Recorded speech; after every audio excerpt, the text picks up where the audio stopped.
এই ৯টা ৫টার administrative officer দিয়ে এই জনপ্রতিনিধির অভাব কোনোদিনও পূরণ করা সম্ভব না। আমরা আমাদের জায়গা থেকে দেখেছি আপনারা এই যে ১৭০০ ফেসিবাদ বিরোধী আপনারা যারা জনপ্রতিনিধি ছিলেন, আমরা আপনারা ৩ কোটি মানুষের প্রতিনিধিত্ব করছেন। ঠিক, যেই ৩ কোটি মানুষ ফেসিবাদের বিপক্ষে গিয়ে আপনাদের পক্ষে অবস্থান নিয়েছিল, আজকে যদি আপনাদেরকে সরিয়ে দেওয়া হয় তাহলে তাদের সেদিনের অবস্থানটাকে ভুল প্রমাণ করা হয়। সেই জায়গা থেকে আমরা চাইব, আমরা এই বিষয়ে আমাদের যে এলজিআরডি মন্ত্রী রয়েছেন আসিফ মাহমুদ, আমাদের জুনিয়র আমার ছোট ভাই এখন মন্ত্রী মহোদয়, আমরা এই আসিফ মাহমুদকে অবশ্যই আমরা অ্যাপ্রোচ করব এটা নিয়ে দ্রুততম সময়ে একটা কমিশন করে।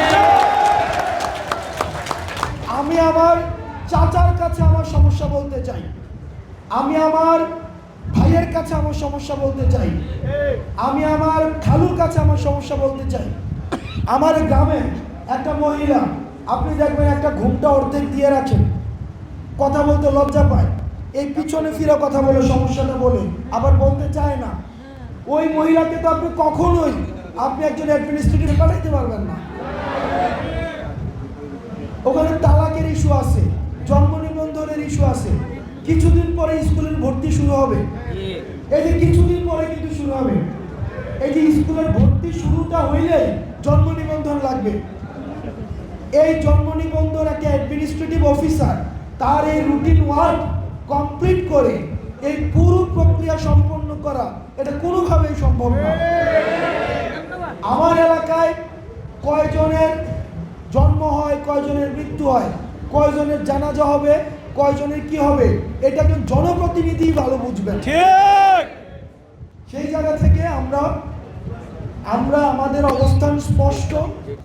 এই ফেসিবাদের এই ভয়ের অনেকে আপনাদের জেলে যেতে হয়েছে, আমি অনেককেই চিনি যারা জেলে থেকে নির্বাচন করে হচ্ছে জিতেছে।